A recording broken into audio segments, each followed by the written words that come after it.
Bueno, buenas noches nuevamente. Vamos ahora a conversar la segunda parte de nuestro taller acerca de conductismo y cómo lo relacionamos con el trastorno del espectro autista.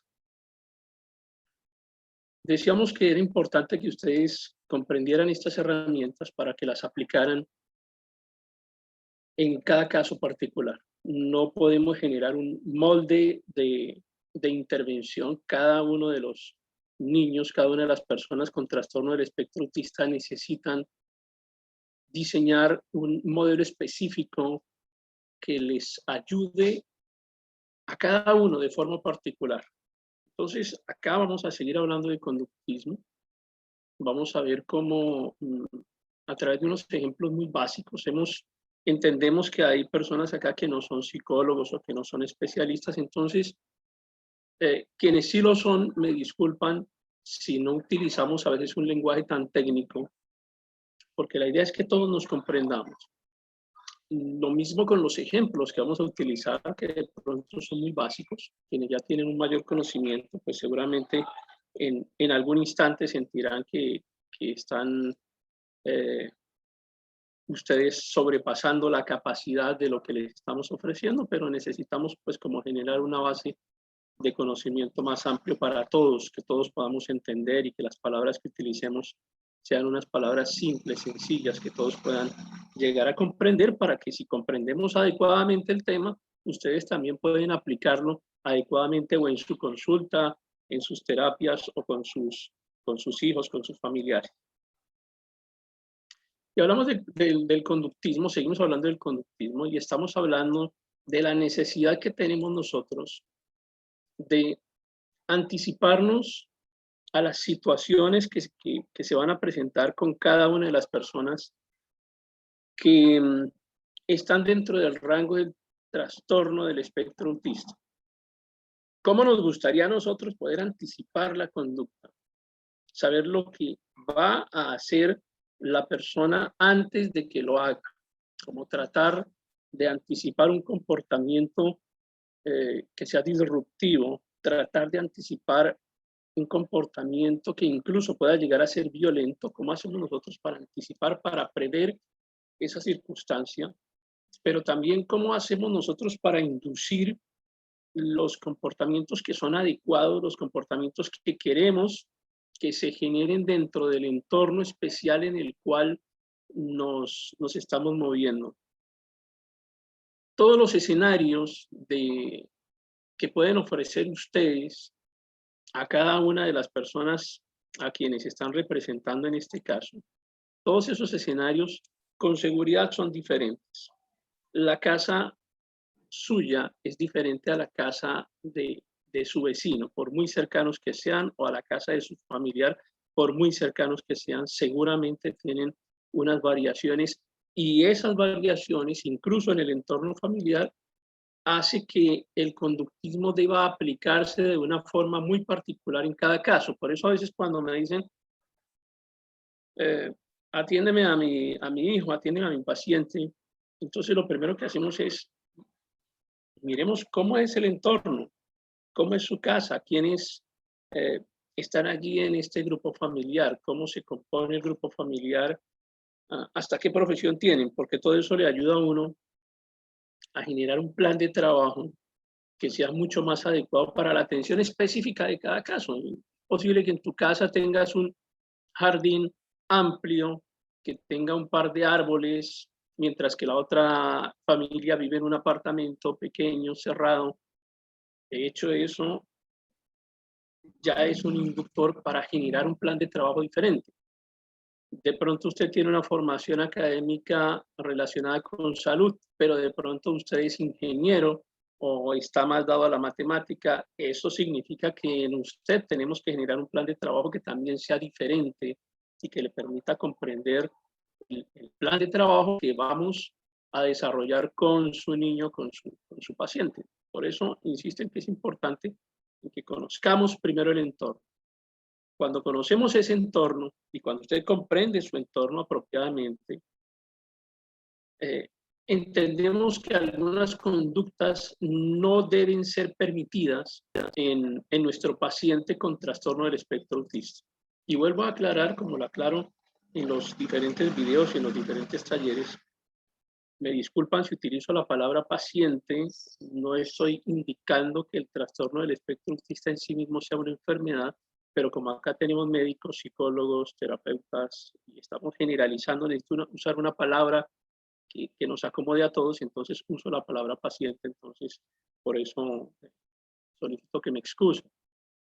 Entonces, cuando tenemos a nuestro paciente que vive, por ejemplo, en un edificio, en un quinto piso, pues yo necesito generar, inducir conductas, inducir comportamientos que eviten que el paciente se acerque a la ventana y tenga una actitud que sea peligrosa porque en algún momento puede, evidentemente sin querer, saltar por la ventana o caerse de la ventana. A eso es a lo que me refiero con analizar el entorno.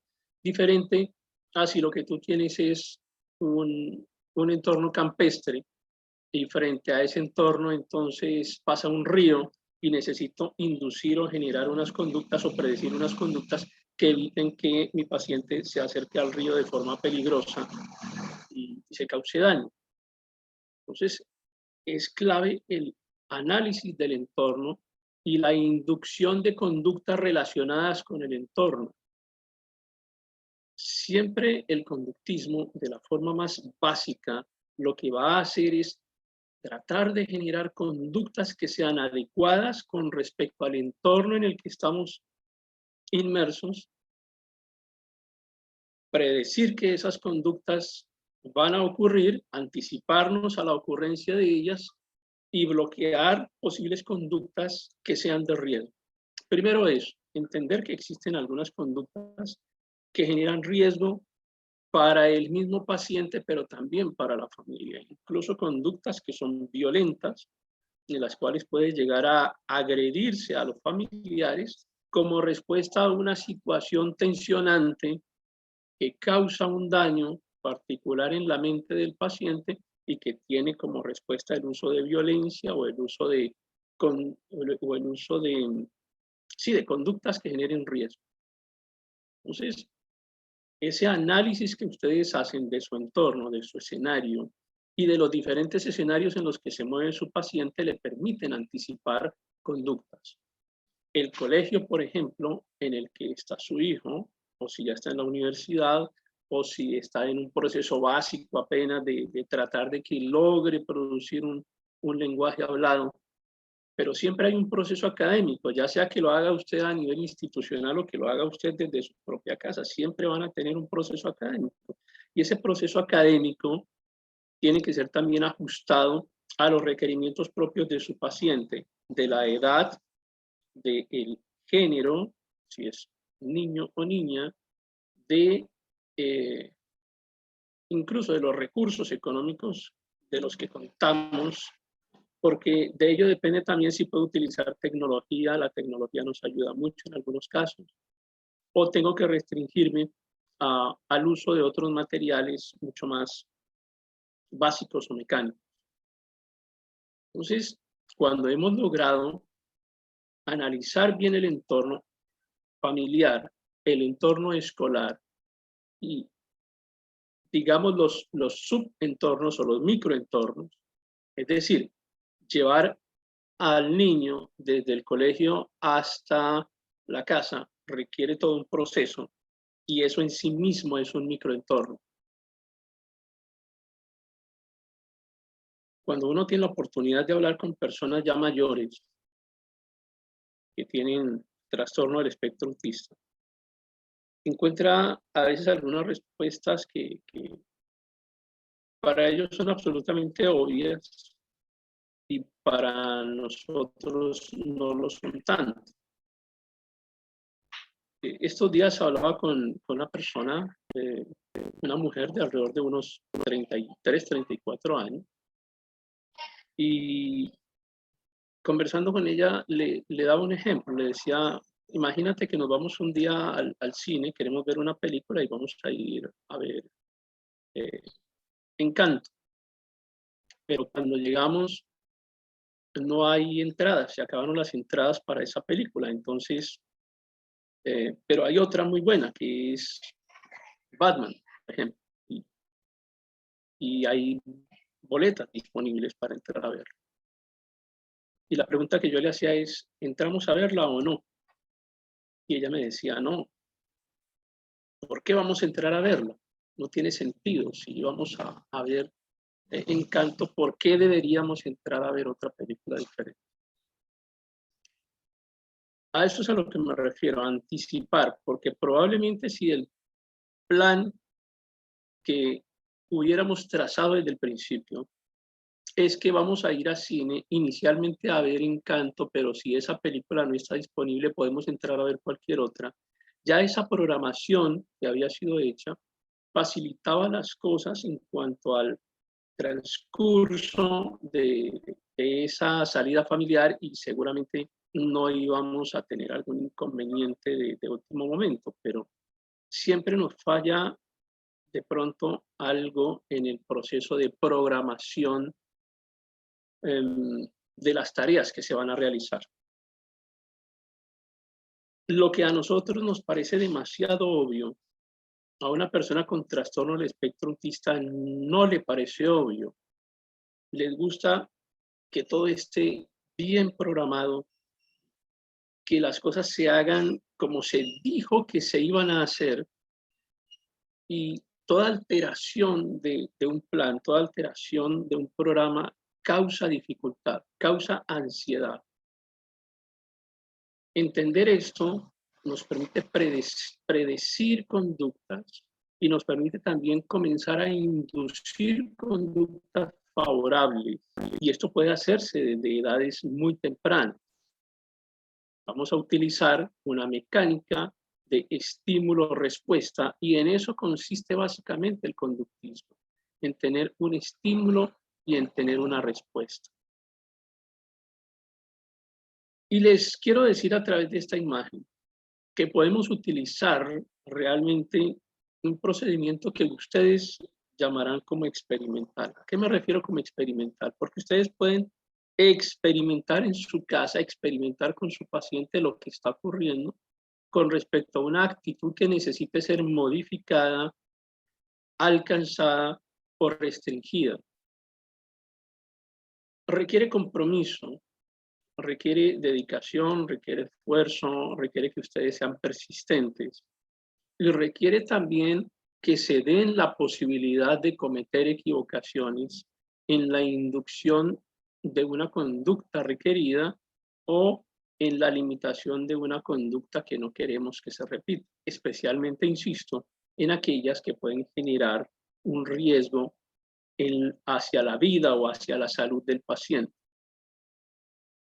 Y ya más adelante podemos entrar a detalles mucho más finos, como por ejemplo, cómo se relaciona nuestro paciente con otras personas, cómo se relaciona nuestro paciente en el ámbito escolar, cómo podemos mejorar los comportamientos en cada uno de los escenarios.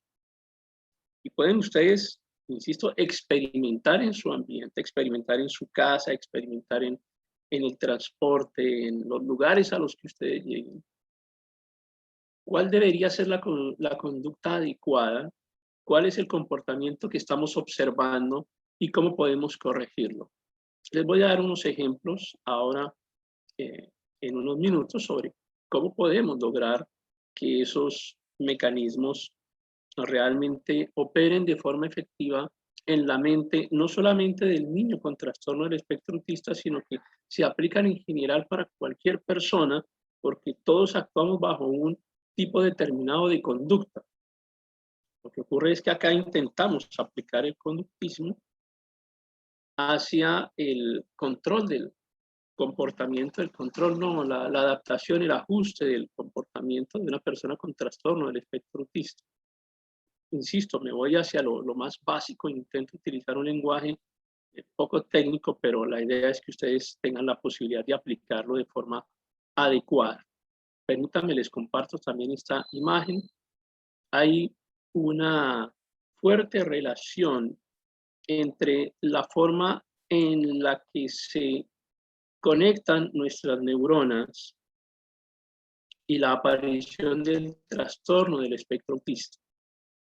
Y una de las características específicas del trastorno del espectro autista, sobre la cual quiero llamar la atención en este instante, que es la hiperreacción a los estímulos sensoriales. Ya hemos hablado anteriormente en muchas ocasiones, incluso en los talleres en los que nos hemos encontrado personalmente o a través de estos talleres virtuales, y hemos hablado de que la persona con trastorno del espectro autista no procesa principalmente a través de su corteza prefrontal, sino a través de su corteza sensorial. Luego, su capacidad sensorial está aumentada, está supremamente aumentada. Entonces, lo que para nosotros es un ruido normal, para ellos es un ruido insoportable. Estaba en un taller uno de estos días y una persona con trastorno del espectro autista que acudió al taller, cuando yo tocaba este tema de la hipersensibilidad, de pronto pidió la palabra y nos decía, he sido capaz, decía ella, he sido capaz de escuchar el sonido de las personas que están afuera del salón, el sonido de una persona por ahí al lado. Ella había escuchado a una persona al lado que estaba destapando un dulce y decía, se ha comido 2 dulces mientras estamos en esta reunión. Parecía que tuviera un super oído. Yo no tenía ni idea que esa persona, que además estaba casi frente a mí, estaba comiendo dulces, pero ella, que estaba más atrás, había escuchado que había destapado ya 2 dulces y que los estaba comiendo. O sea, hasta ese punto llega su capacidad de percibir los sonidos, de percibir la iluminación, de percibir los olores, de percibir el tacto. Todos los sentidos en una persona con trastorno del espectro autista están aumentados, y esto tiene que ver con lo que están viendo ustedes en este momento en pantalla, que es lo que vamos a conocer como el gen que activa una proteína que se llama así el SHANK3. Hay una fuerte relación, y esto es lo que se ha demostrado ahora, hay una fuerte relación entre la hipersensibilidad y la disminución del SHANK3. Al lado derecho de su pantalla, ven ustedes al lado izquierdo, ven ustedes una neurona que está abundantemente conectada, y no solo abundantemente conectada, sino que la proteína está altamente presente en esta neurona. Estas manchas de color verde representan a la proteína SHANK3. Al lado derecho de la pantalla van a encontrar una neurona en una persona que tiene trastorno del espectro autista. Al lado izquierdo es una persona que no tiene trastorno del espectro autista. Una persona que está dentro del rango de lo que llamamos la neurotipicidad. Un neurotípico tiene sus neuronas, como al lado izquierdo de su pantalla, con una abundante cantidad de proteína SHANK3 que la está irrigando, que permite esa interconexión.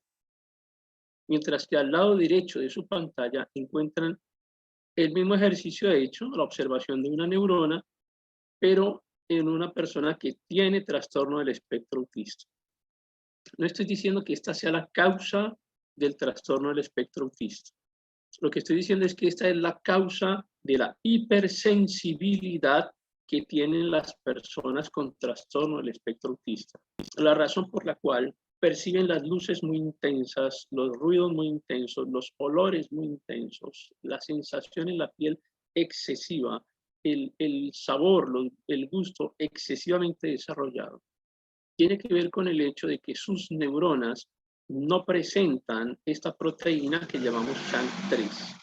Si entendemos esto, entonces vamos a entender también que el comportamiento de una persona con trastorno del espectro autista y que muestra una hiperreacción sensitiva no es porque se deba simplemente al gusto o porque quiera comportarse de esa forma.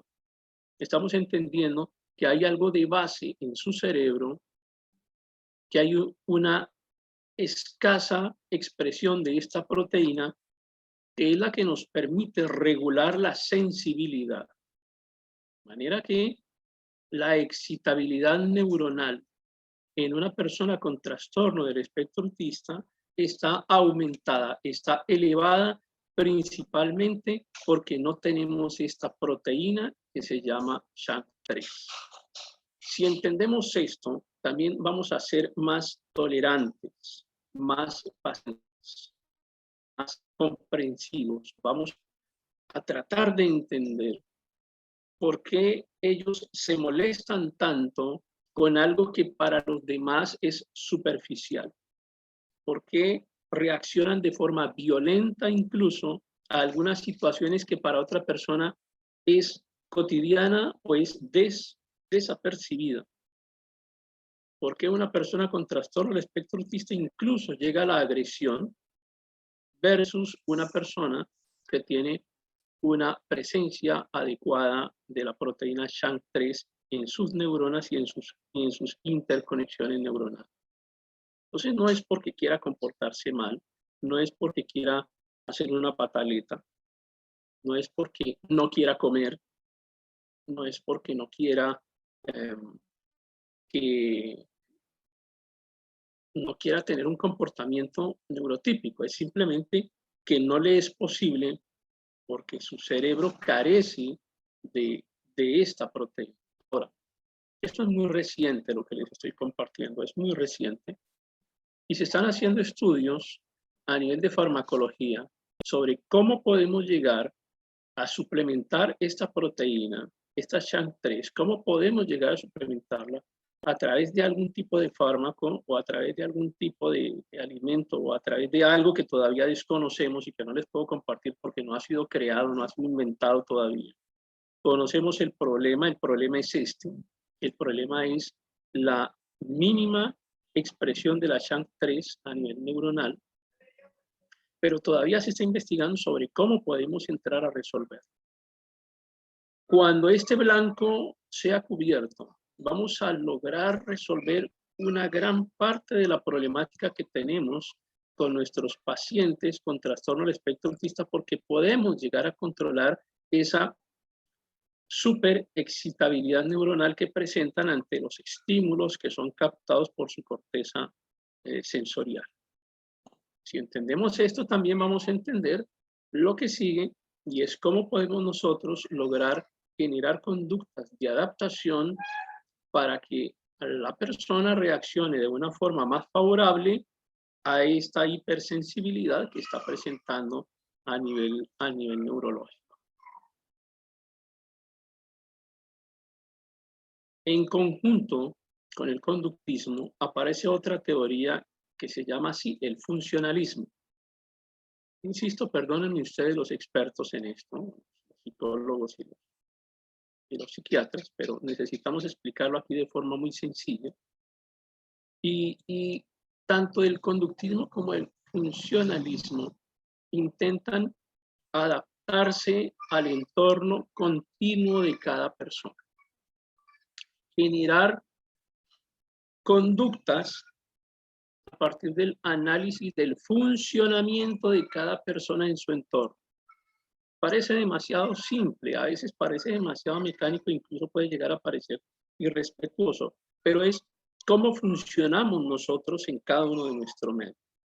¿Cómo funciona usted, neurotípico, en su ambiente laboral? ¿Y qué pasa si en el ambiente laboral un día le cambian algo? Vamos a suponer que usted trabaja con una computadora y usted está adaptado a esa computadora y adaptado a un software, y usted trabaja con su Windows, y un día ya no tiene Windows, sino que le cambiaron su computadora y le cambiaron el Windows y ahora tiene otro sistema operativo diferente, y cómo eso puede generar en usted un nivel de estrés porque le cambiaron su entorno continuo y ahora necesita usted adaptarse nuevamente a ese entorno continuo, y su nivel de funcionamiento, en este caso de rendimiento laboral, se va a ver afectado porque le cambiaron la herramienta básica, el entorno, tiene que volver a aprender a usar un sistema operativo nuevo y eso afecta su funcionalidad. El funcionalismo lo que hace en conjunto con el conductismo es analizar cómo funcionamos dentro de un entorno que vamos a llamar un entorno continuo. Y el entorno continuo, por ejemplo, es nuestra casa. Es un entorno continuo. ¿Cómo funcionamos dentro de ese entorno? Y es increíble que a veces ocurren situaciones que son repetitivas en un paciente. Y comienzo a preguntarle a los familiares desde cuándo se presenta una conducta que es inapropiada y me dicen, llevo años con esa conducta. Es que ya nos adaptamos a esa conducta, nosotros neurotípicos nos adaptamos a esa conducta como si fuera normal, pero nunca hemos analizado por qué se está produciendo esa conducta que no es neurotípica. Hay algo que está causando, incluso desde hace varios años, que se produzca una conducta inadecuada. Repito, eh, conductas violentas, malas relaciones con algunas personas, no comer, no hablar en ciertas condiciones, no usar cierta ropa, comportarse de una forma inapropiada frente a otras personas. Pero al final, ¿qué es lo que estamos haciendo nosotros para poder identificar cuál es el problema? ¿Dónde surge ese problema? Y terminamos nosotros adaptándonos al entorno. No fue el paciente trastorno del espectro autista el que se adaptó a un entorno adecuado, sino que nosotros, neurotípicos, nos adaptamos a un entorno inadecuado para nuestro paciente y ya nos parece que eso es normal. El problema ni siquiera está en ellos, el problema está en nosotros que no hemos sido capaces de detectar en dónde está la falla, en dónde está el problema que hace que ellos se comporten de una forma que no es adecuada o que llega a ponerlos en riesgo incluso. Entonces, aquí tenemos que comenzar a analizar cómo funciona tanto la persona con trastorno del espectro autista y cómo se adapta a ese entorno y analizarnos nosotros si hemos generado un entorno adecuado o somos nosotros quienes estamos provocando un entorno que genera los niveles de comportamiento inadecuados dentro de nuestro paciente con trastorno del espectro autista.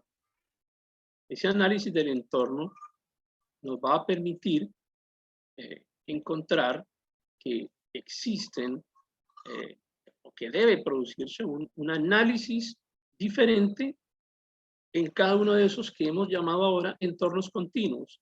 Y depende de la edad de nuestro paciente. Un entorno continuo de un niño en edad preescolar, antes de la escolarización, puede ser su hogar, su lugar de habitación particular, el que comparte con su familia diariamente, pero resulta que a veces se llevan el niño a donde la abuelita, a donde los abuelitos, paternos, maternos, y son casas diferentes, con entornos diferentes, y esas personas que los atienden allá deberían entender que ya el niño o el paciente, independientemente de su edad, en este caso ahora sí, está adaptado a unas condiciones específicas del entorno de su hogar y a cualquier otro hogar al que llegue en el que el niño necesite permanecer durante un día o unos días, necesita adaptarse a ese entorno también a las condiciones muy particulares del niño o del paciente,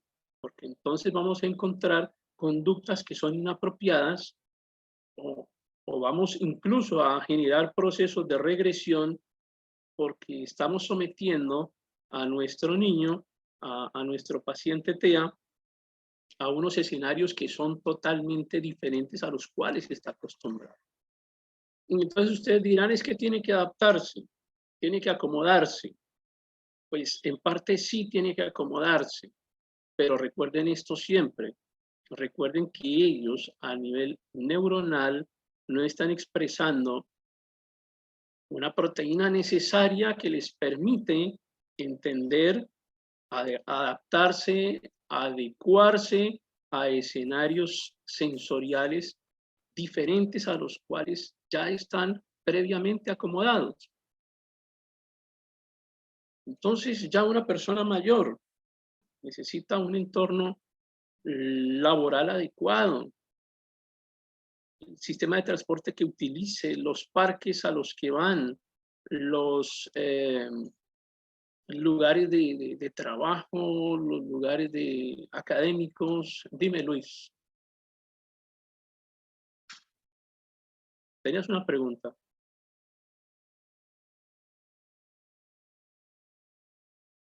Qué pena, no. Gracias. Entonces, en ese escenario, podemos nosotros advertir que cada uno de los entornos en los cuales tenemos a nuestro paciente, pues tiene que ser acondicionado de acuerdo a las características específicas de nuestro paciente. Hay una hipersensibilidad general, pero es probable que una persona sea todavía más sensible a los ruidos fuertes. Y en tu casa tienen controlados los niveles de ruido, porque ya detectaron ustedes a partir de este ejercicio de análisis de la funcionalidad, detectaron ustedes que el entorno en el que se encuentra no es adecuado y que produce unas conductas inapropiadas porque hay un elevado nivel de ruido y ustedes hacen lo necesario para controlarlo.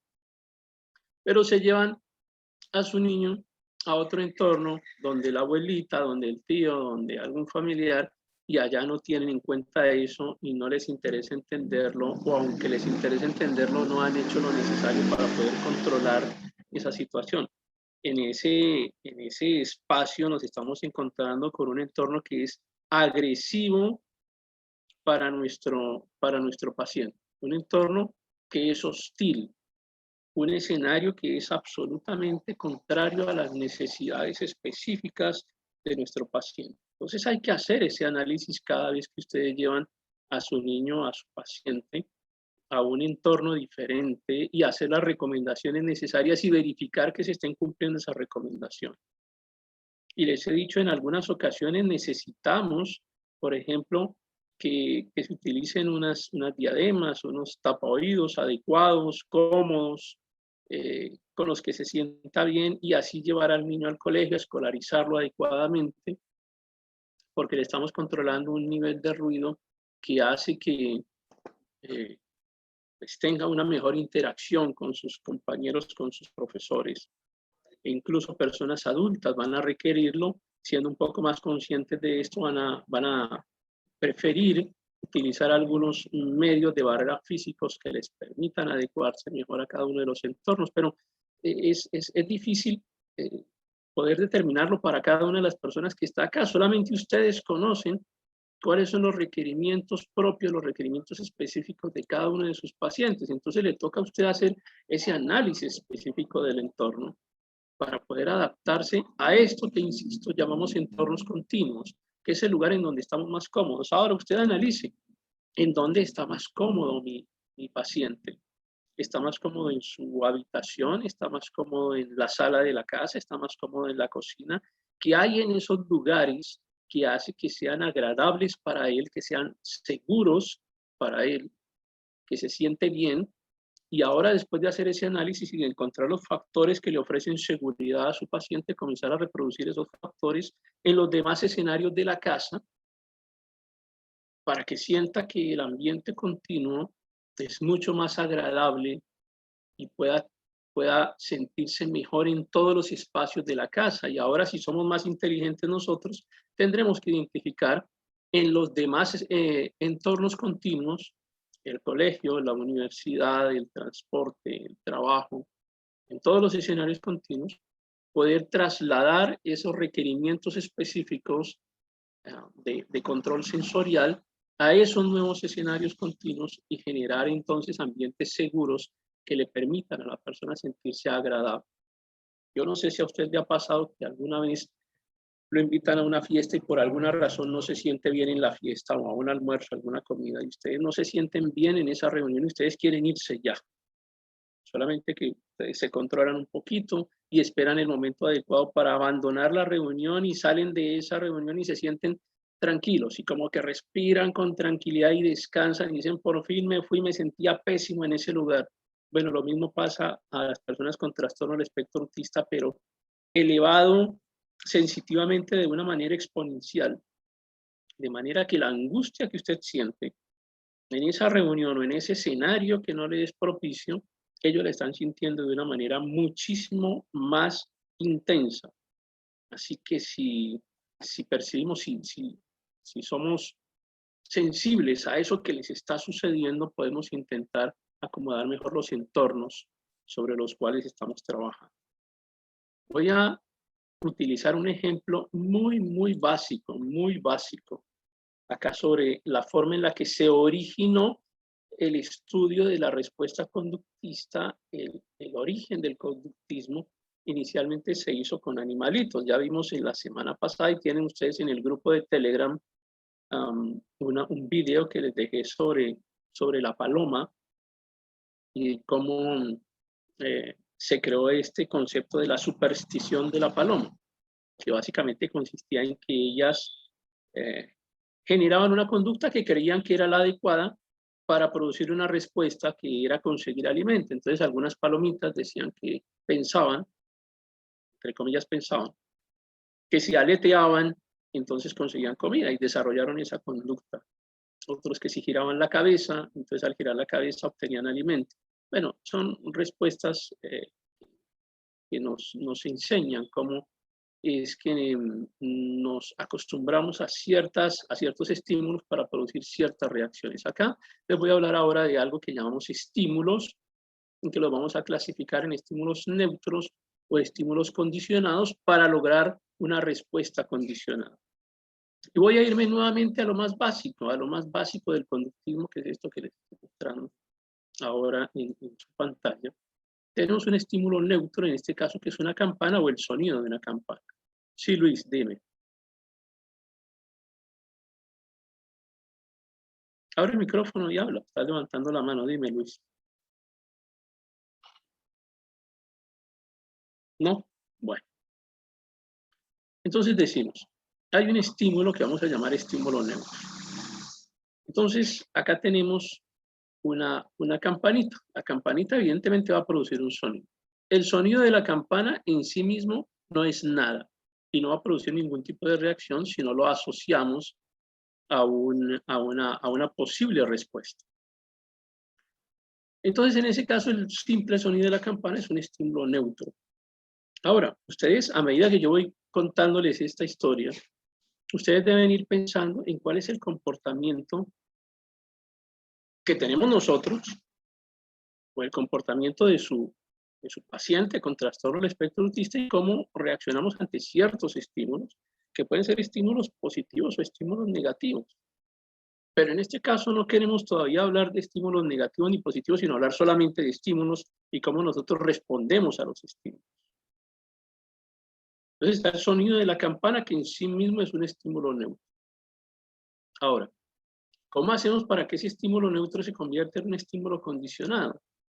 Porque tenemos que asociarlo a algo. Tenemos que asociarlo, por ejemplo, a la ocurrencia de un evento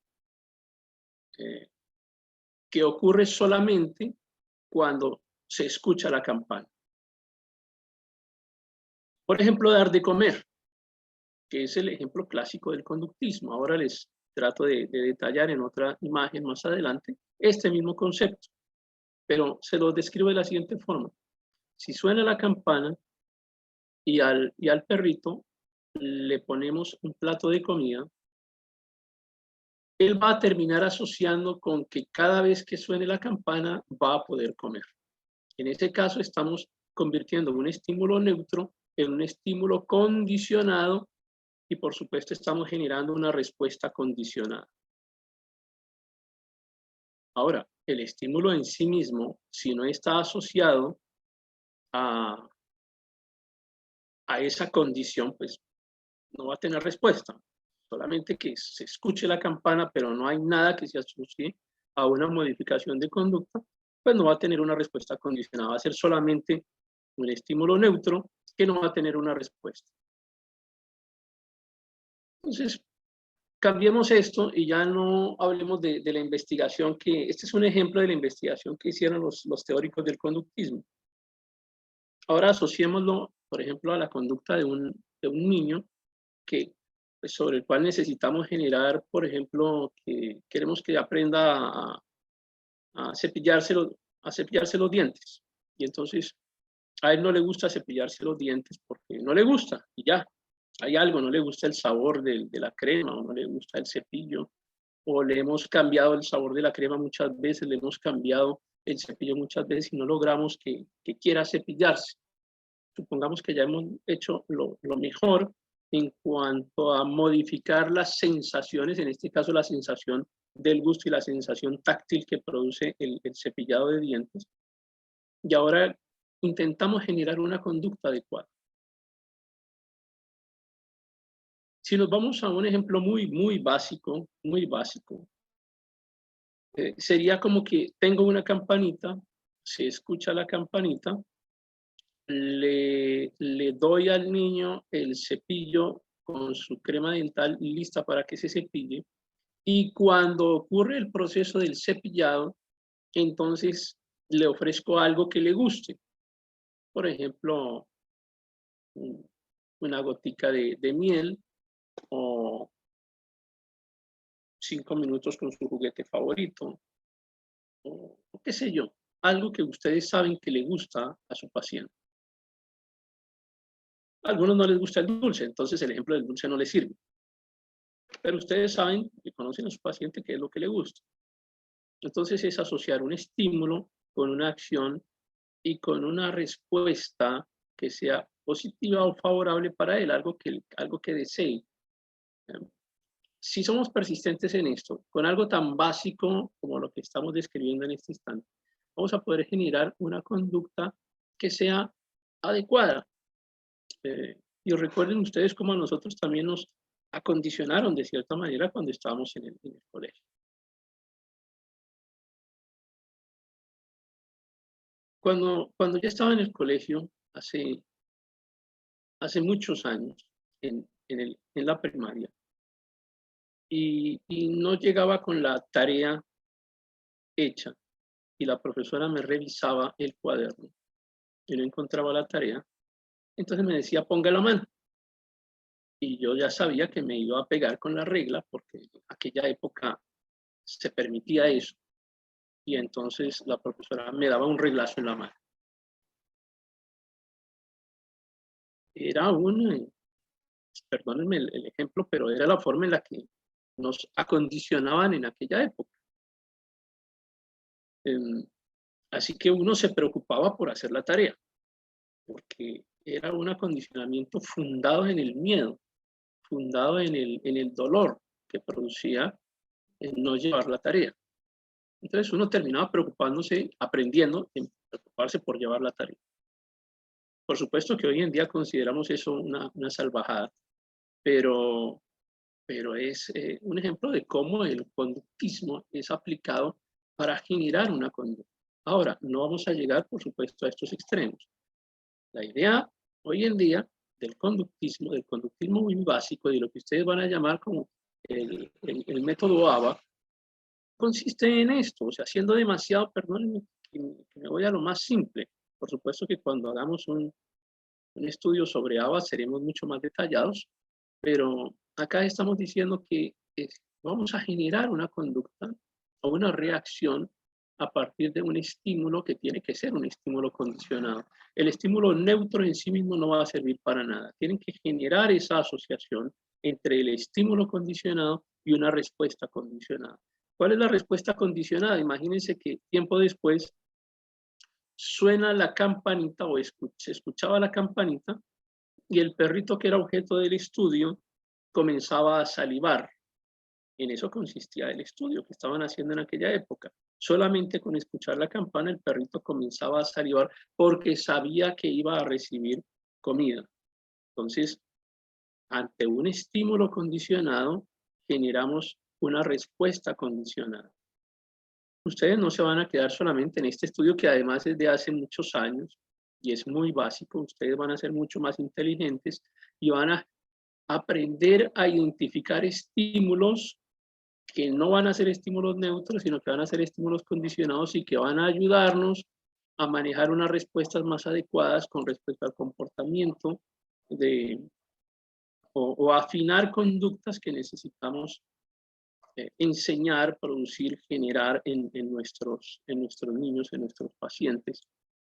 Y Y el ejemplo de pronto no es el más adecuado, pero es que así fue que se creó el conductismo. Yo les estoy mostrando es cuáles son las raíces del conductismo. Entonces, si se hubiera hecho de otra forma, pues no utilizamos perritos en este ejemplo. Les pongo el ejemplo del perrito porque así fue como se originó el conductismo. Entonces, acá nuevamente va otra, viendo que no funciona solamente con la campanita, lo que quiero decirles es esto, sino que ustedes pueden utilizar cualquier otro estímulo. En el cuadro 1 estamos mostrando cuál es la reacción antes del condicionamiento. Entonces tenemos la comida, que es un estímulo no condicionado, y la respuesta es una salivación, que es una respuesta no condicionada tampoco. Mientras que en el cuadro número 2 encontramos que hay ya un estímulo que es un estímulo neutro, en este caso un diapasón que produce sonido o la campanita, y pues no hay una respuesta porque en sí mismo el estímulo es neutro, por lo tanto hay una respuesta no condicionada, es decir, no hay salivación en este caso. Acá en el cuadro 3 estamos viendo qué pasa con un proceso de condicionamiento. Entonces ahora tenemos el sonido de la campanita o del diapasón en este caso asociado a la comida, y ahí tenemos una respuesta que es una respuesta no condicionada, que es la de la salivación, porque hasta ahora estamos generando la asociación, es decir, este cuadro número 3 es el que debe servirles de ejemplo a ustedes sobre cómo podemos nosotros llegar a pensar inteligentemente en cómo generar una conducta a partir del uso del conductismo, cómo podemos generar una respuesta condicionada. Después de que hemos hecho ese proceso de condicionamiento o de acondicionamiento, de condicionamiento, ustedes entonces ya solamente utilizarán el estímulo para generar una respuesta condicionada, y ahí sí, posterior a esto, ustedes entregan el beneficio, ya sea la gotica de miel, el dulce o lo que ustedes saben que sirve específicamente para su paciente. Y este es un ejemplo también de otro estudio que se hace con otras especies, un estudio real a través del cual se le enseñó a los gaticos que cada vez que tocan la campanita van a recibir comida, y hacemos que el cerebro de un gatito, que no se compara absolutamente en nada con un cerebro humano, pueda generar conductas que son adecuadas para el estudio que están haciendo en este caso, que es tratar de obtener una respuesta. Ahora, definimos a la respuesta como eso, como una conducta de cualquier, en este caso, organismo, que es resultado a un estímulo. Entonces tenemos una conducta de un estímulo que es respuesta, que es reacción a un estímulo que estamos generando. Y vemos cómo funciona ahora este ciclo. A este proceso de condicionamiento es a lo que llamamos el condicionamiento pavloviano, porque quien hizo esta investigación fue Iván Pavlov, entonces por eso le llamamos así. Cierro la idea con este ciclo. Tenemos un estímulo incondicionado, que es la comida, y una respuesta incondicionada, que es producir saliva. Pasamos entonces a un estímulo que es neutro, en este caso la campanita, el diapasón, un silbato, lo que sea. Y tenemos una respuesta no condicionada, que es no producir la salivación. Listo, hasta ahí tenemos la base nuevamente. Ahora asociamos ese estímulo, que es un estímulo neutro, pero lo vamos a asociar a la comida. Y ahí tenemos una respuesta que inicialmente es una respuesta incondicionada, que es la salivación, para llegar finalmente al cierre del ciclo, que es utilizar este estímulo que antes era un estímulo neutro y ahora lo hemos convertido en un estímulo condicionado. Y al ser un estímulo condicionado, tenemos una respuesta condicionada. Ese, nuevamente insisto, es el resumen de lo que es, de manera muy, muy general, en líneas muy generales, de lo que es el condicionamiento o el conductismo. Ahora, Ya comenzamos a hacer aquí algunas ciertas combinaciones y a entender que tenemos unos refuerzos y unos castigos, que hay unos refuerzos que son positivos, que hay unos refuerzos que son negativos y que hay unos castigos que vamos a llamar castigo positivo y algo que vamos a llamar castigo negativo. Este cuadro, ustedes simplemente hacen un ejercicio de columnas y filas y encuentran ustedes que ante algo agradable dar un refuerzo positivo. Es lo que tenemos aquí en el cruce de estas dos columnas del cuadrito. En este caso, un abrazo, por ejemplo. Entonces, ante algo agradable, damos un refuerzo positivo. Y así continúan ustedes aplicando el cuadro. El tema de los castigos, pues vamos a entender evidentemente que un castigo no va a ser como el que nos ofrecían a nosotros, golpeándonos la mano con la regla. No nos referimos a ese tipo de castigos. Es simplemente una forma de decir que no vamos a dar un premio porque no se lo merece, evidentemente. Incluso llegar a quitar algo que sea agradable se convierte en un castigo. Quitar un juego, quitar una tablet, quitar un teléfono, quitar un espacio de juego, quitar un juguete, eso puede ser también un castigo. Y entonces, acá quiero mencionarles que cualquier consecuencia de una conducta que aumenta la probabilidad de que ésta pueda llegar a reproducirse es lo que llamamos refuerzo. Se los escribí ahí en la parte inferior para que no lo vayan a olvidar cuando ustedes estén repasando, estudiando nuevamente estas diapositivas.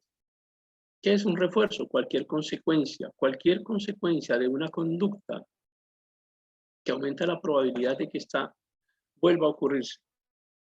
Entonces nosotros podemos entender acá que generamos unas conductas que son adecuadas o inadecuadas porque hemos estado utilizando los refuerzos también de forma inadecuada. A veces nosotros mismos hemos generado que se produzcan unas conductas inadecuadas porque hemos sido o muy flexibles y ahora con el tiempo corregir es mucho más difícil, pero se puede hacer. Pero hemos sido nosotros en muchas ocasiones como profesionales o como padres generadores de las conductas inadecuadas, porque nosotros hemos estado utilizando refuerzos equivocados, hemos estado premiando lo que no debe premiarse, hemos estado siendo flexibles en donde no deberíamos ser flexibles y ahora ya nuestro paciente sabe cómo somos nosotros y cómo cedemos y cómo incluso nos manipulan a través del llanto, a través de la violencia, a través de los golpes, a través de alguna conducta inapropiada, cómo logran que nosotros cedamos ante una circunstancia, pues al final quienes terminaron siendo condicionados fuimos nosotros. No generamos nosotros una conducta adecuada, sino que nuestro paciente generó en nosotros una conducta inadecuada. Así que nosotros fuimos quienes recibimos el condicionamiento. Y luego entonces pues intentamos nosotros, condicionados equivocadamente, tratar de mejorar una conducta o una situación en nuestro paciente cuando hemos sido nosotros quienes actuamos de forma equivocada. Como hablamos de castigo y es una palabra que tiene que manejarse con mucho cuidado, entonces vamos a definirla como esto, como lo opuesto a un refuerzo, como una consecuencia de una conducta que no queremos y que al generarse ese castigo vamos a disminuir la probabilidad de que esa conducta que no queremos vuelva a ocurrir. Entonces el castigo no es equivalente a violencia, es el manejo del término. Tenemos que ser cuidadosos con el manejo de este término. No estamos hablando de violencia ni física ni psicológica, estamos hablando de algo que es necesario a una conducta que está ocurriendo y que necesitamos controlar esa conducta negativa mediante aquello que no vamos a entender como un refuerzo. Entonces, un castigo pues es lo opuesto al refuerzo. Y por medio de él vamos a lograr que se disminuya esa conducta que tampoco queremos que ocurra. Ya vamos a finalizar. Como hemos visto hasta ahora, entonces es posible utilizar recompensas o castigos, con el objetivo de que de mejorar o de desincentivar un comportamiento. A esto que vamos a llamar comportamientos concretos. No todos los comportamientos en nuestro paciente con trastorno del espectro autista son negativos, muchos son positivos, la gran mayoría son positivos. Algunos no necesitan ya recompensarse porque ya se han incorporado al diario vivir, pero yo necesito comprender claramente cuál es el comportamiento concreto que necesito modificar, que necesito generar, y así debo saber cómo comienzo entonces a combinar estas recompensas o castigos para mejorar una conducta, para incentivar la aparición de ella o para desincentivarla cuando no es lo que queremos. Hay un ejemplo claro que es el de, nos representa la imagen aquí, el del tiempo fuera. El tiempo fuera termina convirtiéndose en un castigo. Tenemos esa sillita en un lugar de la casa, no tiene por qué ser específicamente un rincón, puede ser incluso un lugar que no sea desagradable. Tenemos una sillita ahí, hiciste algo que no está bien, vas y te sientas allí en esa silla por 2 minutos, por 3 minutos. Tengo casos de niños que terminan comprendiendo que la actitud que tomaron no fue la adecuada. Y entonces a veces van y se sientan solos en la silla y dicen, me voy a sentar aquí a pensar en lo que hice porque lo que hice no estuvo correcto.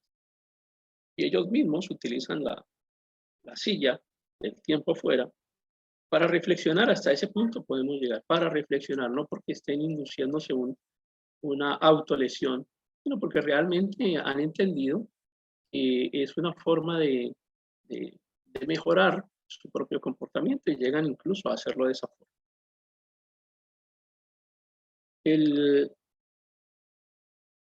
Les he resumido en estas 2 últimas diapositivas las ventajas y las desventajas del conductismo, porque no estamos diciendo que sea la absoluta solución a todas las dificultades de comportamiento.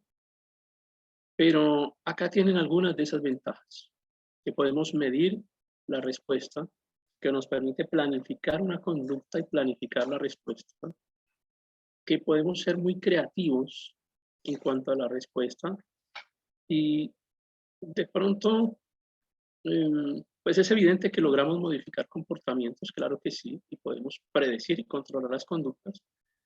Y esto, de cierta manera, es positivo. Como negativo, o como desventajas, está el hecho de considerar simplemente que todo puede ser resumido al manejo de la conducta.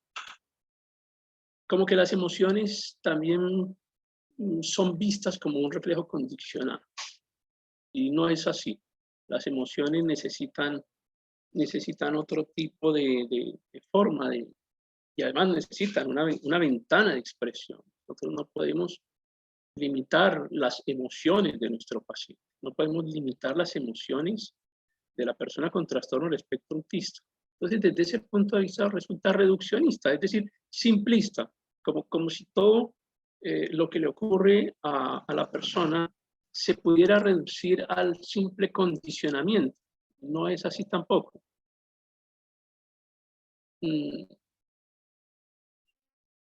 Los motivos y los resultados a través del uso del conductismo queremos enfatizarlos a corto plazo. Como que hacemos uso del ABA y hacemos uso del conductismo porque necesito corregir algo momentáneamente. Y pues realmente tampoco es así. Nosotros lo que necesitamos es entender que estamos frente a una persona, no frente a una máquina. Lo del conductismo, de cierta manera, es como una especie de programación y en eso se considera negativo. No estamos frente a personas, no frente a máquinas.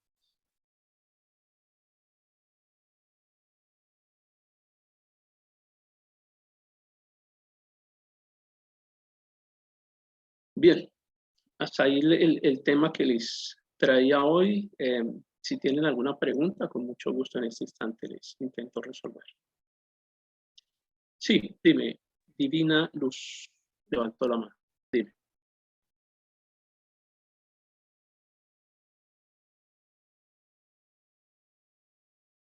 No te escucho, si estás hablando no te escucho.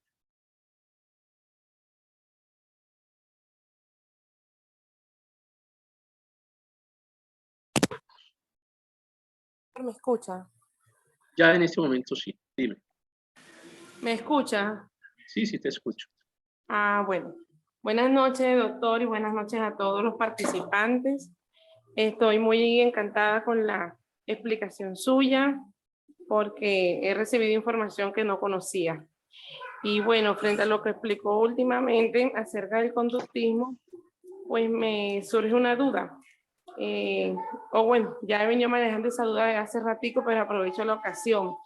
Mi hijo tiene actualmente 10 años y hemos como tratado de manejar ese método que usted nos acabó de explicar. Pero siempre me ha preocupado si a largo plazo, cuando ya él sea una persona adulta, eso le podría afectar de forma negativa. Por ejemplo, como quisimos prácticamente adaptarlo a la conducta de una persona neurotípica en cierta forma y no dejarlo ser en su esencia autista como lo es él. Entonces de pronto ahora porque es un niño, pues se torna obediente o más fácil de manejar, de llevar. Pero cuando sea una persona adulta, puede Sí, pasar sí. algo. Entiendo tu preocupación, pero mira, vamos a verlo de esta forma. A nosotros, nuestra familia, nuestros papás también nos condicionaron. Yo no sé si a alguien, seguramente a todos, cuando llegabas con algo que no era tuyo a tu casa, eh, tu mamá, tu papá te decía, ¿de dónde sacaste eso? No, es de un compañero. ¿Por qué te trajiste eso? Eso no es tuyo. Lo vas a devolver. No vas a robarte nada. No, yo no me lo quería robar, solo me lo traje. No importa, lo devuelves, eso no es tuyo. Es una forma de conductismo. Y es algo que te evita problemas a largo plazo, porque ¿qué tal tú ahora, en edad adulta, y entonces decidimos que nos vamos a llevar cualquier cosa de cualquier lugar al que nos inviten o al que entremos? Entonces nos llevamos el teléfono celular que encontremos en la mesa o nos llevamos el reloj que encontremos en la mesa. Eso sí nos causa un problema hoy en día, un problema legal, y es una respuesta buena, adecuada, correcta, que fue inducida mediante conductismo. Mira cómo, si quieren, nos vamos a la Biblia y entonces nos dice, no matarás. Esa es una forma de conductismo. No matarás, no robarás, respeta a tu papá y a tu mamá. Y ahí tenemos los mandamientos que son líneas de conducta. Que nos sirven, por supuesto que nos sirven. ¿Qué tal que saliéramos a la calle y agarráramos a todos los que se nos atraviesan por la calle a puñaladas? O sea, no tiene sentido. ¿Cierto? Nos está protegiendo la conducta. La, la adaptación de conducta que tuvimos. Porque es que básicamente nosotros tenemos que comunicar mediante muchas formas y generar respuestas mediante muchas formas. Hoy solamente estamos viendo conductismo y lo vimos de una forma muy básica. A medida que vamos avanzando con los talleres, van ustedes a descubrir nuevas formas, nuevas formas de comunicarnos y de generar conductas apropiadas, no solamente el conductismo, no solamente el funcionalismo, como vimos hoy. Hay otras herramientas, solo que hoy le dedicamos un tiempo a esta. Más adelante veremos otras. Entonces, no es que sea negativo, no es que sea negativo siempre y cuando utilices el conductismo para algo que sea positivo en general para la vida. Por ejemplo, eso, no vas a robar. No vas a cortarte con un cuchillo que está allá en la cocina. No vas a lanzarte por la ventana. O sea, son generación de conductas protectoras, tanto para ellos, a título de su integridad física, como para las demás personas con las cuales tenemos un entorno. No golpees a tus compañeros o a los demás niños, porque cuando los lleves al colegio vas a tener que desescolarizarlo muchas veces, porque resulta que cada vez que llega, toma a cualquier compañero y lo golpea y le causa lesiones. Entonces, el conductismo sí nos sirve para eso. Y tienes que ser muy inteligente en el momento en que vas a utilizar esa herramienta, porque básicamente es para eso, para generar conductas que eviten autolesiones o que eviten daños a otras personas. Pero ustedes que son inteligentes, que conocen su entorno, que conocen a su familiar o a su paciente, pues no se sientan mal porque están generando una conducta buena, una conducta protectora, porque con nosotros también ocurrió y entregaban el boletín de calificaciones, y ese día el boletín de calificaciones a veces llegaba la mamá con la correa y nos daba 3 correazos. Es que no estás estudiando, y nos daban el regaño, ¿por qué no estudias? No te estoy pagando el colegio, todo lo que tenemos que trabajar para... Y ya tenía uno ahí la cantaleta. Y cada vez que nos iba mal en una calificación nos acordábamos de la cantaleta y de la entrega de calificaciones, y a lo mejor eso modificó conducta y no tiene por qué ser necesariamente negativa. Lo que pasa es que, pues, es decir, no vamos a juzgar a quienes nos condicionaron de esa forma, a veces utilizando la correa. Pero les insisto, hay muchas herramientas, y por eso veíamos estímulos y por eso veíamos la definición de lo que consideramos un castigo. Es diferente al uso de la violencia, por supuesto. Hay algunos terapeutas que, perdónenme la expresión, son muy salvajes en el trato con los niños, con los pacientes con trastorno del espectro autista, los que utilizan la violencia incluso, algo que raya incluso en la ilegalidad. No es esa la forma. Por eso somos profesionales y por eso debemos tener la inteligencia suficiente para encontrar el mecanismo adecuado. El conductismo no es eso. El conductismo visto hoy en día y aplicado al trastorno del espectro autista tiene que ser una herramienta muy eficiente. Dime, Esdras, que estás levantando la mano. Y luego sigue Joana. Bueno, Joana, abriste el micrófono, Adri. Ay, Juliana, ayúdame. Voy a intervenir. Ajá, te estamos escuchando. Aló. Sí, te oímos. Ay, qué pena. Precisamente en ese momento el bebé me retomó algo. Dale, buenas noches para todos. Una consulta. Es con relación a lo que acabas de mencionar. Bueno, ya parcialmente dio la respuesta, pero me gustaría más a la parte técnica. Yo tengo un bebé de 4 años, pues hace año y algo en fase diagnóstica asociada al espectro autismo. El tema con ello es las respuestas a comando. Una de las teorías que usted nos ha estado socializando es el tema del conductismo, y en esta población tan infante es más compleja. Entonces me gustaría, y a mi esposo que está aquí, mi hija, porque tiene una hermanita de 12 años, estamos totalmente comprometidos y empoderados en el tema de acoplarnos, porque es nosotros a ellos, no ellos a nosotros, para poder facilitar como que el direccionamiento de algunas conductas, por ejemplo, que él empuja,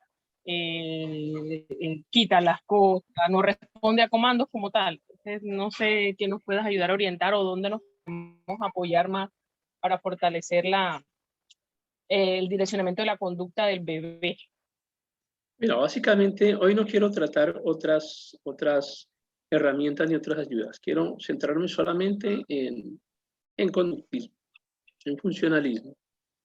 Dijiste algo muy inteligente, Johanna, y es que nosotros tenemos que acomodarnos a la persona con trastorno del espectro autista. Pero es que cuando decimos nosotros, es nosotros todos como sociedad, como padres, como profesores, como médicos, como terapeutas, como docentes, el colegio tiene que acomodarse, el escenario social tiene que acomodarse y estamos muy lejos de lograr. Pero fíjate una cosa, los ejemplos que les puse de cómo nace el conductismo, nace en modificar conductas en perritos. Y lo vimos la semana pasada con palomas. O sea, si es que nos parece que el cerebro del perrito es muy pequeño, todavía con el de la paloma se puede lograr. Porque estamos acudiendo a lo más básico de nuestro instinto. Modificar una conducta, si se quiere, desde el instinto. Evidentemente, el cerebro de un niño de 3 años con trastorno del espectro autista es muchísimo más desarrollado. O sea, se siente un poquito rara la comparación, porque no estamos hablando de animalitos, estamos hablando de personas. Y la capacidad que tiene un cerebro de un niño de 3 años es muchísimo más alta que la de cualquier tipo de otra especie. Entonces el problema no está en el conductismo como tal, sino en la forma en la que estamos utilizando la metodología. Quiero que por favor revisen bien las imágenes y ojalá puedan volver a ver el video porque se los dejaré grabado. Y que traten de autoevaluarse. ¿Cómo estamos aplicando el proceso de modificación o de creación de una conducta o de restricción de una conducta? ¿Realmente lo estamos asociando a un estímulo adecuado o estamos utilizando unos estímulos vacíos que no se están asociando realmente a la conducta? Intentamos ser muy simples. Fíjense, como decíamos, una campana que suena en sí misma no es nada. Y esto asocienlo ustedes con su propio estímulo. No sé qué estímulos estén ustedes utilizando, porque cada una de las personas que está acá probablemente esté utilizando estímulos diferentes. Pero hablemos de la campanita. Entonces, la campanita en sí misma no es nada y no genera ningún cambio de conducta. Los comandos que están utilizando son la campanita, solamente que están usando de pronto expresiones de voz, a veces utilizan una mirada que puede convertirse en algún momento en una campanita, en un estímulo, en un comando. O sea, el comando es eso, el comando es un estímulo, pero ese comando realmente sí está asociado a una respuesta o estamos haciendo sonar solamente la campana. La campana asociada a nada no produce nada. Entonces tienen que ver el ciclo, cómo se produce el ciclo. Y decíamos, con mucha paciencia, siendo muy inteligentes, analizando específicamente el estímulo. No sé, Joana, si tú quieras que después, en otro escenario ya más personal, si quieres me escribes o alguna cosa y de pronto nos encontramos en un Zoom virtual, acá los dos, una reunioncita virtual, y me explicas detalladamente, por ejemplo, qué es lo que necesitas acondicionar y cómo le estás haciendo, y tratamos de hacerte un plan específico para tu bebé. Pero en general para todos, porque necesitamos generalizar, pues en general es eso, un comando es como la campanita, una palabra es como la campanita, una acción es como la campanita, que si no se asocia realmente, en ese caso, al plato de comida, para generar el estímulo final, porque el plato de comida ni siquiera es el estímulo, o sea, no es la respuesta o el medio para la modificación de la conducta final, sino es solamente una herramienta de ayuda. Y no siempre tiene por qué ser comida, puede ser cualquier otra cosa. Es que tienen que analizar su entorno. Comenzamos de eso. La primera diapositiva hablaba de eso, del entorno. Tengo que analizar mi entorno. A partir del entorno, ahí sí uso las herramientas que me da el conductismo para generarlo. Pero primero, pues te felicito porque están comprometidos. Y segundo, pues los invito a eso, a que revisen el modelo que les acabo de mencionar. No es solo el comando, no es solo el sonido de la campana, es cómo están acomodando ese sonido de la campana para la modificación, generación o supresión de una conducta. Esdras, dime. Esa es la parte. Dime, Joana. Eso era lo que le comentaba, la parte, a uno como terapeuta, bueno, yo soy profesional del área de la salud. Okay. En temas asistenciales, aparentemente es más fácil, pero cuando ya uno tiene esa realidad Sí, así es. familiar, personal, directa, la objetividad se tiende a perder siempre. Así es. Entonces, yo te soy honesta, para mí ha sido una experiencia totalmente nueva, lo he vivido con personas cercanas y he sido hasta consejera, he dado pautas de lo Sí. poco que uno conoce de acuerdo a mi perfil, pero me ha costado adaptarme, ayudar a mi hijo, o sea, el tema de la comunicación no verbal, a mí se me facilita porque en mi familia tengo, hay sordos, entonces pues eso se facilita, pero es diferente esto al tema del autismo, porque es un tema de neurosensorial complejo, para uno es nuevo. Entonces, las teorías las quiero, pero ya aterrizarlo al día a día, de verdad, porque cada ser es único, me he limitado, o sea, me limito bastante. Sí me gustaría, pues, ese espacio que me pudieras orientar. No tengo su contacto porque en este grupo soy bastante nueva. A Dios gracias llegué. Me ha encantado los 2 talleres que he asistido. Pero, No, Joana, con gusto. Ahora les publico ahí en el Telegram, les voy a poner la presentación y el video y les dejo el contacto también. Joana, pasa una cosa, mira, a los médicos se nos prohíbe por ley, y por ser una conducta antiética, atender a nuestras familias. Si yo atiendo a un familiar, y no estoy hablando de un caso de una urgencia, no, estoy hablando de una enfermedad de larga data, y como consecuencia de esa atención se logra demostrar que hubo una falla en el procedimiento, yo soy legalmente responsable no tanto por el procedimiento, sino por haber atendido a mi familiar, porque la norma me dice eso. Yo no puedo atender a mi familia, de manera que entre médicos nos remitimos a nuestros familiares, porque uno no es objetivo, como tú acabaste de decir, uno no es objetivo.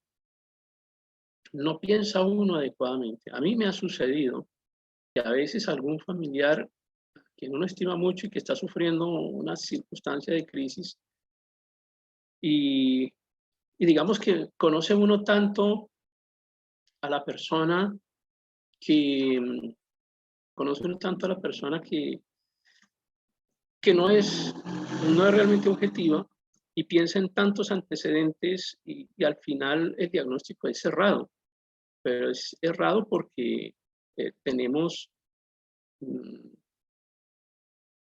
unos antecedentes que modifican la claridad de nuestro pensamiento. Yo creo que lo mismo te está ocurriendo. Seguramente si el caso de tu familiar no fuera tu familiar, sino fuera otro niño, otro paciente, ya hubiera resuelto el problema con mucha facilidad. Lo más probable es que sea eso. Claro, Joana, con mucho gusto vamos a ayudar en eso. Permítame un segundo, voy a buscar acá el enlace del grupo de Telegram y se los pongo.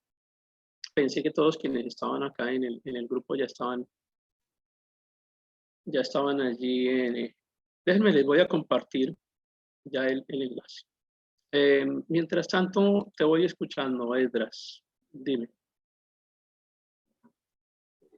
Doctor, buenas noches y también buenas Buenas noches noches. a los presentes. Tengo 3 preguntas a raíz de las 2 conferencias que hemos tenido y también el diplomado que pude estar, y espero que las podamos responder, me las puedes responder. La primera es cómo generar un vínculo desde el conductismo con un niño en TEA que por primera vez conocemos. Cuando es por primera vez, ¿cómo podemos abordar eso desde el aspecto conductista? Tú eres terapeuta, Yo soy licenciado en música, maestro. licenciado en música, ok. Valledupar, Sí, señor. hola, ¿cómo estás? Bien usted, doctor. Ah, bueno, listo, dale. Lo otro es, usted habló de casos positivos y negativos de TEA. Me gustaría de pronto que nos hablara un poco acerca de eso. Y lo último es el entorno social que un niño tiene desde el conductismo, un ejemplo específico que podamos de pronto retroalimentar para poder tener claridad sobre ese tema. Bueno, listo. Les acabo de escribir en el chat el link que los lleva al grupo de Telegram que tenemos. No estamos trabajando con un grupo de WhatsApp porque tiene mucha limitación, entonces estamos con ese grupo de Telegram que les acabo de compartir allí. Allí ingresan y ahí les voy a publicar el resto de información. Esdras, en la tercera pregunta le diste respuesta a la primera. ¿Cómo podemos generar un vínculo? Y el vínculo está en el análisis del entorno que haces. ¿Qué es analizar el entorno? Cuando a mí me dicen, quiero que atienda a mi hijo, a mi paciente, yo lo primero que les digo es, oye, invítame a tu casa, invítame a un café en tu casa y ponme una sillita allá en una esquina y haz de cuenta que yo no existo y que no estoy ese día. Y déjame ver cómo funcionan ustedes como familia. O cuando es en un escenario de un colegio, ven, invítame a tu colegio, invítame al salón. Y déjame, me hago allá atrás en el salón, en una esquinita. Y déjame ver cómo estás trabajando. Y cómo se comportan los niños y qué estás haciendo. Y haz de cuenta que no estoy acá. Porque si no conoces el entorno, si no conoces el escenario, no vas a poder generar un vínculo. Los vínculos ya existen. En las familias ya existe el vínculo.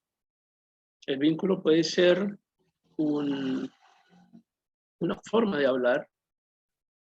El vínculo puede ser una pieza musical que le guste mucho. Puede ser un instrumento musical.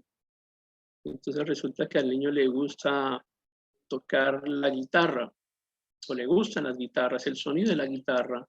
Y ahí tienes un vínculo que comienzas a crear porque entonces tú en el ejercicio terapéutico vas a tener allí presente para ese niño específico una guitarra porque tú sabes que le gusta y vas a comenzar a generar esa afinidad. Pero tú no puedes pensar en que vas a tener en tu consulta. Un segundo, cierro acá el micrófono. Pero tú no puedes generar un vínculo si no haces un análisis del entorno. Entonces, uno de los ejemplos es ese. Tú ves que al niño le gusta comer papitas fritas. ¿Y dónde descubriste eso? Lo descubriste analizando el entorno. Entonces, ¿cuál es el ejemplo? Pues el día de mi encuentro con él voy a tener un plático con papitas fritas que además voy a comenzar a utilizarlas como herramienta para la aplicación del conductismo, porque yo ya hice ese análisis de la funcionalidad. Pero es que hay que conocer al paciente, es que es muy difícil y es el gran problema que tenemos en el tratamiento de las personas con trastorno del espectro autista, y es que no conocemos la historia. Nosotros tenemos que conocer la historia del paciente, ojalá toda la historia desde que nació, y que nos la cuente su familiar, y que nos cuente eventos traumáticos, y que nos cuente las cosas buenas que le han ocurrido, y que nos cuente con qué se ha sentido agradado y con qué se ha sentido desagradado nuestro paciente. Para poder entonces trazar un plan de trabajo a partir de eso, ahí estás identificando vínculos posibles a través de la música, a través de la pintura, a través de las artes, a través de la comida, a través de cualquier elemento que principalmente sea sensorial, porque es como ellos se expresan. Porque así como lo sensorial les es negativo, también lo sensorial les es positivo. Entonces, hay algo en lo sensorial que les gusta mucho. Hay algo en lo sensorial para ellos que es agradable. Y tiene que ser desde lo sensorial, no estamos hablando aquí de lo académico. Estamos hablando de lo sensorial. Tú identificas ese vínculo que seguramente tiene una raíz sensorial y por ahí puedes entrar. Pero tienes que conocer el entorno, Esdras. Y tú tienes un trabajo excelente. Esdras está en Valledupar y él ha venido preocupándose mucho por este tema del trastorno del espectro autista y de cómo puede abordarlo desde la música. Y la música es una excelente terapia para los niños con trastorno del espectro autista. No necesitas llevar a tu hijo a la Sinfónica de Nueva York para que le hagan un tratamiento, tú necesitas es una persona que esté apasionada por el tema, porque así como Esdras está investigando sobre esto y ha estado presente en todos los escenarios en los que hemos intentado compartir información, te sirve más un trabajo como el que hace Esdras que el trabajo que te hace el gran maestro de música que no tiene ni idea qué es el trastorno del espectro autista y que va a querer enseñarle música a un niño con trastorno del espectro autista como si fuera un niño neurotípico. No te va a servir y vas a perder tu dinero. Te sirve más que una persona que toque, qué sé yo, que toque el triángulo y que le dé tres soniditos al triángulo. Te va a servir más él que toca el triángulo, pero que entiende el concepto del trastorno del espectro autista que el gran maestro musical. Entonces, Esdras, primera recomendación, tienes que meterte dentro del entorno y a veces hay que decirle, cuando tú vas a tener a tu niño, a tus niños, a los que vas a comenzar a trabajarles a través del modelo musical, tienes que sentarte a hablar con los papás, obligatoriamente, sentarte a hablar con la familia y conocer la historia. Y para todos los terapeutas, médicos que tengamos acá, psicólogos que tengamos acá, e incluso para los papás, que es tan difícil, les decía hace un momento, atender a nuestros propios pacientes es muy difícil porque no somos objetivos. A veces necesitamos una mirada externa que nos oriente y nos ayude a descubrir lo más elementario y lo básico. Y a veces está ahí la respuesta frente a nosotros si no la hemos visto porque la hemos dejado pasar. Entonces, bueno, esa primera respuesta. Más adelante, cuando sigamos viendo otros métodos de intervención, entonces vamos a seguramente ir aclarando mucho más respuestas. Leonard, cuéntanos tu pregunta. Última pregunta, la de Leonard.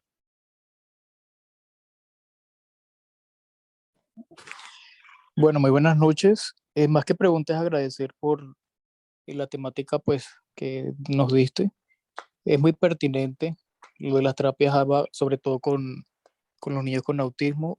Los estudios han demostrado que realmente esta terapia da muchos resultados. Se han logrado bastante avance en el desarrollo de estos niños. Y bueno, decirle a los padres que están aquí que busquen, que soliciten, que hagan todo lo posible para poder encontrar, digamos, esta ayuda que va a ser muy importante en el desarrollo. En Colombia hay carencia excesiva, digamos, de personal capacitado en asistencia ABA, pero bueno, buscando, solicitando, indagando, tocando puertas, se puede lograr algo. Y quería hacer un comentario que de pronto puede sonar un poco osado, y es la de el equilibrio que se debe manifestar a la hora de brindar asistencia a los niños, porque a veces como familia pensamos que todos tenemos que adaptarnos en foco al niño que tiene autismo. Eso sería ideal en un mundo ideal, pero sabemos que en los colegios, el mundo exterior no está adaptado a tantas condiciones que de pronto nosotros como familia sí les queremos dar. Entonces es bueno que también el niño, ayudar digamos al niño para que él pueda desarrollar herramientas que le permitan ser personas funcionales. Por ejemplo, estaba conversando con alguien que me decía, no, es que me recomendaron que le colocara audífonos aislantes de sonidos a mi hijo para que cuando fuera a la calle no le afectara tanto el ruido. Eso pudiera ser bueno, pero también tiene su lado negativo porque el mundo exterior está lleno de ruidos y el ruido también es un signo de alerta. Entonces, por ejemplo, va a cruzar la calle y no escucha que viene un carro, pues puede ser peligroso. Entonces, digamos que la terapia va justamente busca eso, que el niño se adapte al mundo exterior, a las condiciones, y por eso hay terapias sensoriales, por eso hay un montón de terapias que permiten que él pueda adaptarse y ser una persona funcional. Y finalmente, a la primera pregunta que hizo la madre, de que tenga esa tranquilidad, porque las terapias lo que van a ayudar es a eso, para cuando el niño sea adulto, sea una persona funcional y pueda adaptarse al medio en que está. Entonces, en vez de ser algo negativo, va a ser algo muy, muy positivo para ellos. Y pues nuevamente, muchas gracias, doctor. Claro, Leonard, muchísimas gracias por tu aporte. Quiero hacer una precisión solamente. Vamos a suponer que uno de los estímulos a los que estamos siendo sometidos nosotros en este instante es un choque eléctrico. Quiero ser exagerado con esto. Nosotros, neurotípicos, sometidos a un choque eléctrico. Cada vez que abrimos la puerta de nuestra casa, que tiene una chapa metálica, por alguna razón, tiene una carga eléctrica porque quedó mal conectado un cable o lo que sea. Aquí me estoy inventando un ejemplo.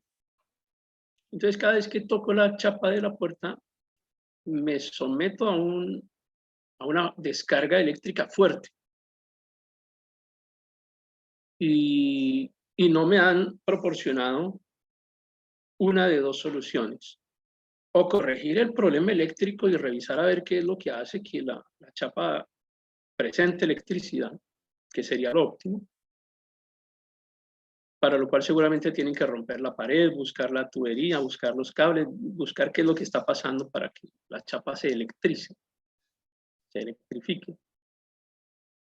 O dos, proporcionarme un guante que me permita aislarme del choque eléctrico y poder abrir la puerta sin recibir la descarga. Digamos que tenemos dos posibles respuestas, pero surge una tercera posibilidad, y en esto tenemos que ser muy cuidadosos. Y nos dicen, no, es que tú tienes que abrir la chapa, obligatoriamente tienes que salir de la casa o entrar a la casa y tienes que tocar la chapa. Y tienes que aprender a soportar la descarga eléctrica. Porque tienes que adaptarte al medio, tienes que adaptarte al entorno. Entonces, toca la chapa y aguántate la electricidad, aguántate el corrientazo porque tienes que soportar la descarga, porque tienes que adaptarte al entorno.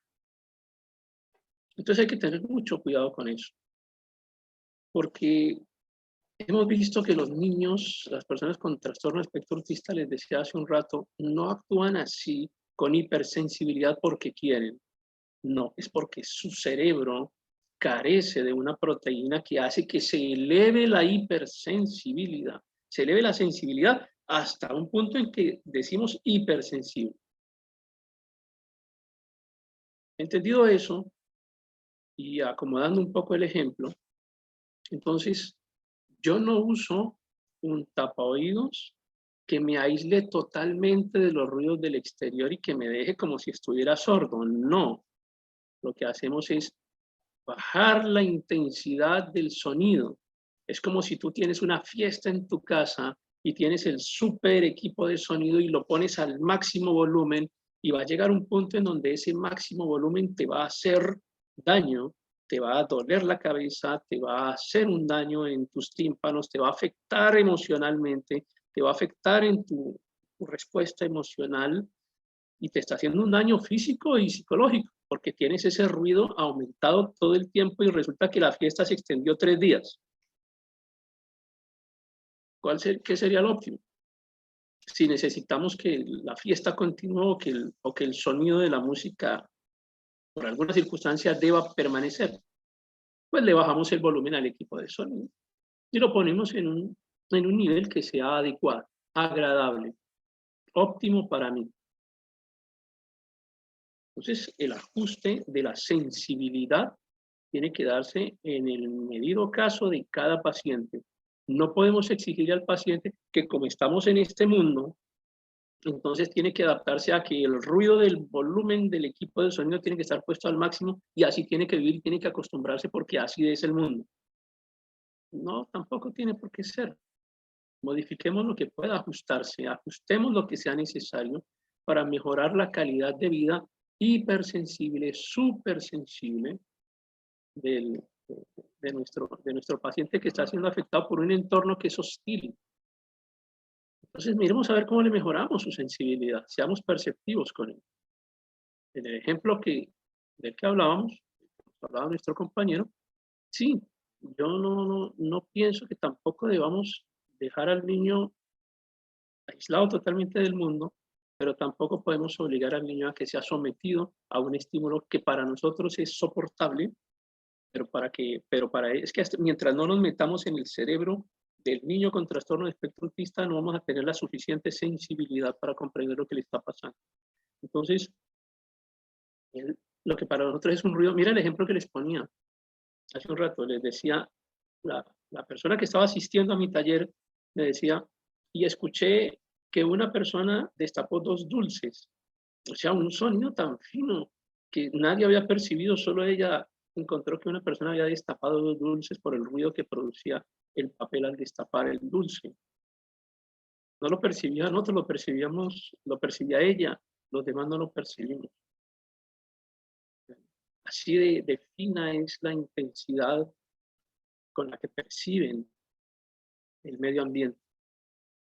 No seamos crueles, ayudémosles a ellos a disminuir lo que sensitivamente les afecta. Bueno, los dejo hasta acá. En unos 15 días volveremos a trabajar sobre otro tema, otras estrategias también. En el chat les dejé un enlace al grupo y también les voy a pedir a quienes sean profesionales, que sean terapeutas, que estén en las diferentes ciudades. Yo no puedo, a veces me dicen, quiero que visite a mi paciente, pero pues, por razones de distancia, a veces no podemos. Cuando se puede hacer algo en virtual lo hacemos, y cuando tiene que ser algo presencial, por favor acudan a las personas que son profesionales y que están en sus ciudades y que están aquí formándose o compartiendo o ayudándonos también. Ellos también son expertos en esto. Entonces, acudan a ellos. Yo voy a pedirles que también compartan sus números telefónicos, a que dejen su información, a quienes son terapeutas, a quienes trabajan con ABA o con cualquier otra metodología, que la compartan en sus ciudades para que cada uno allá desde donde esté tenga una base de información. Dios los bendiga, el Señor los guarde, que pasen bien.